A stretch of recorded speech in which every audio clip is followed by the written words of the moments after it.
Assalamualaikum warahmatullahi dan salam sejahtera kepada bangsa Walaberi sekalian. Untuk video kita pada kali ini, kita nak bercerita tentang style Tai Chi oleh pimpinan-pimpinan kerajaan Perpaduan Madani ini selepas mereka terkantoi untuk satu-satu isu. Dan bila mereka nak bertai chi, mereka cuba bawa kita kepada naratif-naratif yang songsang yang cuba ditanamkan kepada masyarakat. Biasalah, itu memang skill dan kepandaian mereka. Tetapi kali ini saya nak kabarkan kepada mereka, rakyat tidak bodoh seperti mana yang anda sangkakan. Kita intro dulu. La la la la la la la la. Cerita dia macam ni, tuan-tuan dan sekalian. Isu berkenaan dengan kantin patut buka ataupun tidak sepanjang Ramadan ini memang benar-benar menjadi polemik pada kali ini. Tetapi sebenarnya, satu perkara yang saya nak beritahu pada anda semua. Benda ini bukannya satu isu pun sebenarnya. Setiap tahun, sekolah-sekolah ini memang dah tahu sama ada kantin itu patut buka ataupun tidak. Sebab mereka tahu komposisi kaum sekolah mereka macam mana, keperluannya macam mana, kesesuaian macam mana. Mereka memang dah faham sangat-sangat. Sebab pentadbir sekolah, of course lebih tahu tentang sekolah-sekolah itu berbanding dengan menteri.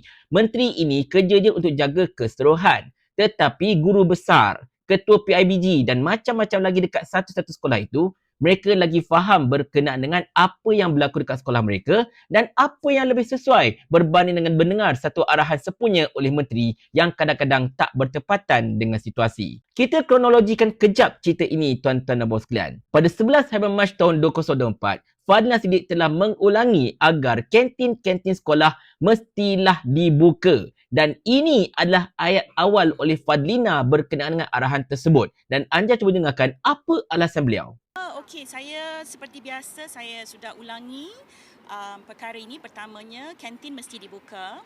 Kedua, mesti ada dari segi pendidikan berkaitan dengan kesedaran dan juga hormat ya. Khususnya sekolah-sekolah yang mempunyai anak-anak yang bukan beragama Islam. Jadi proses pendidikan untuk memahamkan dan menghormati maknanya antara satu sama lain sangat penting dalam konteks Ramadan ini. Jadi saya ingat proses itu guru-guru mempunyai pengalaman untuk menguruskan sebarang isu ataupun dari segi penghormatan itu diberikan oleh semua pihak, insya-Allah.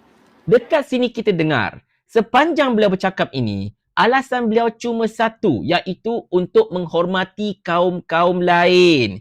Dia tak cerita pun pasal orang kata apa, pelajar makan dekat store ke, makan dekat tandas ke atau apa-apa ke, tak ada. Tetapi alasan Fadlina pada ketika itu ialah kena hormat orang yang tak puasa seperti orang bukan Islam, pelajar-pelajar kecil yang tak puasa dan pelbagai lagi. Kerana itu Fadlina kata, kantin mestilah dibuka sepanjang Ramadan. Tak kiralah sekolah kau apa masalahnya. Dia tidak ada sebarang orang kata apa detail kat situ. Dia blanket saja sebenarnya. Blanket tu maksudnya lah dia meliputi semua sekali. Bermaksud arahan Fadlina itu juga merangkumi sekolah-sekolah yang 100% Melayu di dalamnya. Sebagai contohnya, sekolah dekat orang kata apa luar bandar. Cumanya, arahan itu telah mendapat tentangan pelbagai pihak. Dan saya harus akui dekat sini, ada pihak yang mungkin terbawa naratif yang sebenarnya betul, tetapi kurang sesuai dengan konteks. Seperti nak cerita tentang hukum lah dan sebagainya, which is benda tu betul. Benda tu betul. Tetapi dalam kes ini tak berapa sesuai. Sebab apa? Sebab memang betul. Kita hormati sekiranya kalau sekolah-sekolah itu ada ramai pelajar-pelajar non-Muslim, sekolah campur. Sebagai contohnya sekolah dekat tengah-tengah bandar, macam dekat PJ. Ataupun mungkin sekolah mubalik seperti sekolah metodis ataupun konvent dan sebagainya yang ada ramai sekali orang bukan Islam. Tak ada masalah tu. Tetapi kadang-kadang kita terbawa naratif, kita kena hormat bulan puasa sebagainya, which is memang betul. Tetapi akan disalah anggap serta dimainkan sebagai isu perkauman dan juga sentimen-sentimen agama. Yang ini yang bermasalah. Kiranya macam kita trading on the very thin line lah. Tapi tak apa. Orang faham sebenarnya apa yang cuba kita katakan, yang anda semua katakan, dan majoritinya memang mengatakan bahawa arahan menteri pada kali ini adalah sangat pelik. Bahkan bukan sekadar netizen ataupun so-called pejuang agama yang menentang cadangan ini ataupun arahan ini. Pengusaha-pengusaha kantin pun menentangnya juga. Sebab ada juga pengusaha kantin ini yang kata, okay fine, kalau kantin tutup sepanjang Ramadan, tak ada masalah. Aku boleh pergi berniaga dekat bazar Ramadan dan sebagainya. Sebab dah tahu dah, sepanjang Ramadan, perniagaan mereka memang tidak akan laku. Siapa nak makan? Semua puasa masalahnya, betul tak? Tetapi bila ada arahan macam ni, nak tak nak mereka kena buka. Kalau tak buka, mereka mungkin akan dikenakan tindakan dan sebagainya oleh pihak sekolah. Dan memandangkan mereka buka ketika orang tengah puasa, siapa nak makan? Bila tak ada siapa beli makanan mereka, rugi macam tu je. Oh, ada pula pihak kata, kalau macam tu takkanlah pengusaha kantin tak boleh bajet kot sehari nak masak berapa. Bang, orang tu meniaga. Ini bukan cerita pasal rugi ataupun untung mereka meniaga time itu. Tetapi mereka tetap perlukan duit untuk bayar komitmen bulanan. Kalaulah mereka jual, katakanlah 20%, hanya 20% saja kapasiti tiap-tiap bulan lain yang mereka jual, mereka sudah kehilangan pendapatan mereka sebanyak 80%. Katakanlah sebulan biasa mereka dapat contoh dalam RM10,000. Mereka cuma tinggal RM2,000 saja pendapatan. Itu pun nak tolak kos, tolak itu, tolak ini semua tinggal berapa sangat. Habis rumah tak nak bayar, kereta tak nak bayar, mereka tak tahu orang lain. Ini isu sebenarnya yang telah berlaku, tetapi orang tak nampak benda ni. Orang cuma nampak satu hala saja. Oh, kalau kantin tak boleh jual banyak, jual sikit. Gila ke apa kau masalahnya? Otak letak dekat mana? Fikir panjang sikit. Jangan kufur nikmat akal yang Allah bagi, tahu tak? Tetapi sekarang ini pula tuan-tuan sekalian, bila dah terkantoi, bila dah kena hentam kiri kanan depan belakang oleh netizen berkenaan dengan arahan yang mengarut itu, tuan-tuan sekalian, Fadlina dia pusing. Pada 13 bulan Mac tahun 2024, dia kata apa? Oh, saya buat semua ini sebab benda ni dah sekian lama ada. Saya tak nak dengar cerita orang makan dekat tandas, orang makan dekat store dan sebagainya.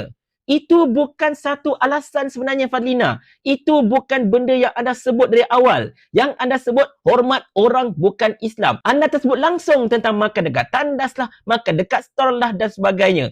Hanya selepas anda dihanyak kiri kanan depan belakang, barulah anda cuba keluarkan naratif cover line tersebut. Dan biasalah anak papa. Bila dah ada satu naratif baru yang boleh dimainkan, mereka memainkan semahu-mahunya. Nak katakan konon-kononnya orang-orang Islam, orang-orang PAS, orang PN ini tidak ada hati perut. Sebab sanggup melihat anak-anak untuk makan dekat tandas lah, dekat store whatever. Padahal itu cuma kes terpencil dan bukan tidak boleh dihalang ataupun dibasmi dengan arahan yang simple. Keluarkan sajalah arahan macam ni. Kita benarkan setiap sekolah bincang dengan PIBG masing-masing sama ada kantin patut dibuka ataupun tidak. Tengok kesesuaian, tengok komposisi kaum dan sebagainya.